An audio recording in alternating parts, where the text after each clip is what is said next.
अब देखिएगा, it is visible, I think screen is visible to you.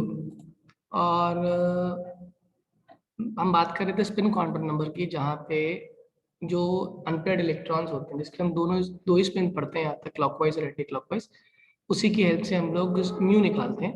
Mu का simple formula होता है √s/s+1। ठीक है। और एस यहाँ पे नंबर ऑफ अनपेयर्ड इलेक्ट्रॉन्स, या फिर जिस कॉरस्पॉन्डिंग स्पिन की हम बात करें, क्लॉकवाइज की बात कर रहे हैं या एंटी क्लॉकवाइज, कितने हैं वो एस को रिप्रेजेंट करते हैं। अब आता है ऑफ बाउ रूल। ऑफ बाउ रूल को n+l रूल भी कहते हैं, अगर आप ध्यान से देखें तो। ऑफ बाउ रूल के अंदर यहाँ पे हम लोग कुछ चीज़ें नोटिस करेंगे। जैसे आप नोटिस कीजिए, जनरल कॉन्फ़िगरेशन हम लोग फिल करते थे 2, 8, 8, 18। अब थोड़ा सा चेंज आएगा इसके अंदर। अब इस चेंज को हम कैसे स्टडी करेंगे? अब यहाँ पे हम कॉन्फ़िगरेशन को स्टडी करेंगे in terms of 1s, 2s, 2p, 3s, 3p, 4s, 3d। अब यहाँ पे हम क्या कैलकुलेट करते हैं? यहाँ हम कैलकुलेट करते हैं कि कौन कौन से पॉसिबल रीजंस यहाँ मौजूद हैं। जैसे मान लीजिए, अब मेरे पास n+l हर एक का निकालना है। यहाँ मैंने n लिखा, n की वैल्यू 1 और इसके l की वैल्यू 0, n की वैल्यू 2, l की वैल्यू 0, n की वैल्यू 2, l की वैल्यू 1, n की वैल्यू 3, l की वैल्यू 0, n की वैल्यू 3, l की वैल्यू 1, n की वैल्यू 4, l की वैल्यू 0, n की वैल्यू 3, l की वैल्यू 2। क्योंकि हम जानते हैं 0, 1, 2, 3, 0 मतलब s, 1 मतलब p, 2 मतलब d और 3 मतलब f होता है। अब मैंने इनका हाथों हाथ n+l भी निकाल लिया। जैसे इसका 1 + 0 इज 1, 2 + 0 इज 2, 2 + 1 इज 3, 3 + 0 इज 3, और 3 + 1 इज 4, और 4 + 0 इज 4, और 3 + 2 इज 5। अब ऑब्वियस सी बात है, 1 जो है वो 2 से छोटा है, तो पहले 1 वाला जिसका n+l की वैल्यू 1 आ रही है उसको फिल करेंगे। ऐसा कौन है? ऐसा 1s है, तो हम 1s को फिल करेंगे पहले। फिर 2 वाले को फिल करेंगे, जो कौन है? 2s है। अब 2p और 3s दोनों का ही n+l की वैल्यू सेम आ रही है, तो उस केस में जिसका n छोटा होता है, जैसे इस केस में इसका n छोटा है, 2 है, तो पहले इसको फिल करेंगे। जैसे एक और एग्जांपल देखो, यहाँ पे 3p और 4s दोनों का ही n+l का वैल्यू कितना आ रहा है? 4 आ रहा है, मगर किसका n का वैल्यू छोटा है? n का वैल्यू 3p का छोटा है इन कंपैरिजन टू 4s, इसीलिए 3p को पहले फिल करेंगे इन कंपैरिजन टू 4s। मुझे लगता है ये समझ आ गया होगा। अब इसके बाद आता है पॉली एक्सक्लूजन प्रिंसिपल। ये कहता है कि किसी भी दो इलेक्ट्रॉन्स के हम सारे के सारे same set of quantum numbers नहीं रख सकते। कोई ना कोई एक क्वांटम नंबर तो डिफरेंट होगा ही होगा। जैसे मान लीजिए मैं इस पर्टिकुलर इलेक्ट्रॉन की बात कर रहा हूँ, इसको लिख दिया इस तरीके से, ये बन गया 1s1, और ये बन गया आपका दूसरा, ये हो गया आपका 1s2। तो यहाँ पे n लिखा, यहाँ पे l लिखा, n की वैल्यू 1, l की वैल्यू 0, n की वैल्यू 1, l की वैल्यू 0। तो इसकी स्पिन देखें तो क्या आ रही है? क्लॉकवाइज, दैट इज +½ इसकी स्पिन देखें तो क्या आ रही है? Anti clockwise, that is equals to -½ सब कुछ सेम है, n भी सेम है, n1, इसका भी n1 है, इसका भी n1 है, इसका l0 है, इसका भी l0 है। इसका m अगर निकालूं मैं m, तो इसका m भी 0 आएगा, इसका m भी 0, because m depends upon l। तो m भी, n और l तीन सेम हो गए, मगर चौथी चीज क्या आती है स्पिन क्वांटम नंबर, वो डिफरेंट हो गई। इसीलिए उसने कहा किसी भी दो इलेक्ट्रॉन्स के they can not have all the 4 set of quantum numbers same. ये पॉली एक्सक्लूजन प्रिंसिपल है। पॉली एक्सक्लूजन प्रिंसिपल के बाद जो हमें पढ़ना है, दैट इज हुन्स रूल। कौन सा रूल? Hund's rule. क्या होता है हुन्स रूल? बहुत सिंपल सा है। हुन्स रूल कहता है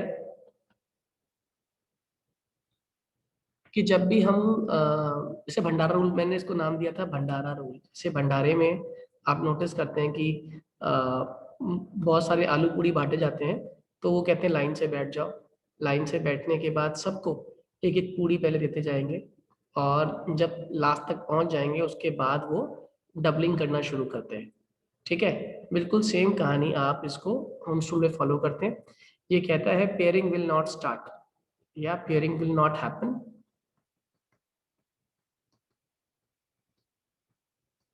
until all the orbitals in a subshell are singly filled. ठीक है, जैसे एग्जांपल के तौर पे अगर मैं समझाऊं आपको तो ऐसे समझ लीजिए, नाइट्रोजन का एग्जांपल लेता हूँ। नाइट्रोजन 7 होता है कॉन्फ़िगरेशन, इसकी 1s2 2s2 2p3 कॉन्फ़िगरेशन होती है। तो आपने लिखा 1s2 2s2 और 2p3, ये आपने बना दिया। अब 1s2 में 2 आ गए, 2s2 में 2 आ गए, 2p3 में अगर मैं ऐसा कर दूं तो दिस इज रॉन्ग। होना कैसे चाहिए कि 1s2 में तो कोई ऑप्शन ही नहीं है, दोनों इलेक्ट्रॉन यहीं भरेंगे, 2s2 में भी कोई ऑप्शन नहीं है। लेकिन जो 2p3 है इसमें आप पेयरिंग नहीं कर सकते जब तक कि हर एक के पास कंप्लीटली फिल्ड नहीं आते। चलो एक एग्जांपल और कर लेते हैं। जैसे मान लीजिए ऑक्सीजन, एटॉमिक नंबर 8 होता है, कॉन्फ़िगरेशन होती है इसकी 1s2 2s2 2p4। अब मैंने इसका ग्राउंड स्टेट लिखने की कोशिश करी, 1s 2s 2p, चेक करूं तो गलत है। फिर क्या हुआ, कैसे करना चाहिए शो इसको, 1s 2s ऐसे का ऐसे ही, और ये बिल्कुल ठीक है। तो पेयरिंग तब तक नहीं शुरू हुई जब तक कि सारे ऑर्बिटल्स में एक एक सिंगल इलेक्ट्रॉन नहीं आ गया। आई थिंक ये भी क्लियर हो गया अब आपको। अब यहाँ पे हमारे कुछ एक्सेप्शन केसेस को भी हमें स्टडी करना पड़ेगा। जैसे पहला एक्सेप्शन केस जो आता है that is your copper and chromium. Chromium का एटॉमिक नंबर 24 है और कॉपर का एटॉमिक नंबर 29। कॉन्फ़िगरेशन देखें तो आर्गन इसके पहले नोबल गैस आती है, होनी चाहिए थी कॉन्फ़िगरेशन आर्गन 4s2 3d9, और इसके पहले भी आर्गन नाम का नोबल गैस आ रहा है, तो इसकी होनी चाहिए थी आर्गन 4s2 3d4। लेकिन ना तो ये शो करता है कॉन्फ़िगरेशन, ना ये शो करता है कॉन्फ़िगरेशन। इनकी कॉन्फ़िगरेशन होती है आर्गन 4s1 3d10 और इसकी होती है आर्गन 4s1 3d5। अब ये 3d5 और 3d कंसेप्ट क्यों है, क्यों इन्होंने ऐसे अपने आप को नेचर में कन्वर्ट कर लिया, या इस तरीके से क्यों एग्जिस्ट कर रहे हैं। यहाँ ये इसलिए एग्जिस्ट कर रहे हैं इस तरीके से क्योंकि 3D में 1 2 3 4 5 6 7 8 9 और 10, इसे बोलते हैं फुली फिल्ड कॉन्फ़िगरेशन। कौन सी कॉन्फ़िगरेशन, फुली फिल्ड कॉन्फ़िगरेशन। और ये है 1 2 3 4 और 5, और ये कौन सी कॉन्फ़िगरेशन है, half filled configuration. Which one is more stable? Stable is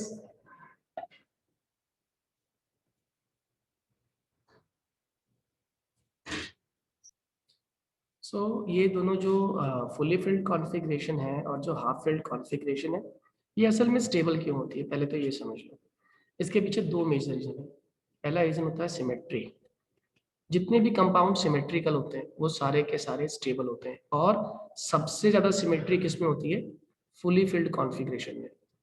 दिख रहा होगा आपको, clockwise anti clockwise clockwise anti clockwise clockwise anti clockwise clockwise anti clockwise clockwise anti clockwise, symmetrical है, फुली सिमेट्रिकल। और सिमेट्री के साथ साथ जो सेकंड पॉइंट आता है जिसको हम लोग बोलते हैं एक्सचेंज एनर्जी। ठीक है, एक्सचेंज एनर्जी की बात करें तो जब पहला इलेक्ट्रॉन मान लो हाफ फील्ड में आया होगा तो उसके पास कितनी चांसेस थे अपनी पोजीशन को ऑक्यूपाई करने के लिए, वो यहाँ बैठ सकता था, यहाँ यहाँ यहाँ यहाँ। There are 5 cases for the first electron, तो उसके पास 5 वेज थे अपनी एनर्जी को लूज करने के। अब इसने एक पोजीशन गेन कर ली, मान लो ये वाली गेन कर ली। अब जो सेकंड इलेक्ट्रॉन आएगा उसके पास कितनी स्पेसेस होंगी, कितनी एक्सचेंज होगी, ऑब्वियस बात है 4। थर्ड वाले के पास 3, तो लगातार एक्सचेंजेस कम होती जा रही हैं। तो अगर हम बात करें तो हाफ फील्ड में जो एक्सचेंजेस आती हैं that is 5 factorial, that is 5 into 4 into 3 into 2 into 1, इतनी एक्सचेंजेस। और अगर हम बात करें कॉपर की तो उसमें कितनी आती है exchanges, 10 factorial, that is 10 into 9 into 8 into 7 into so on। तो जिसमें जितनी ज्यादा एक्सचेंज होती है ना, समझ जाना उसकी स्टेबिलिटी उतनी ही ज्यादा होती है। That is why half filled and fully filled are stable. Fully filled is more stable in comparison to that of half filled configuration. That is all about structure of atom. ये आप ढंग से अच्छे से पढ़ लीजिएगा।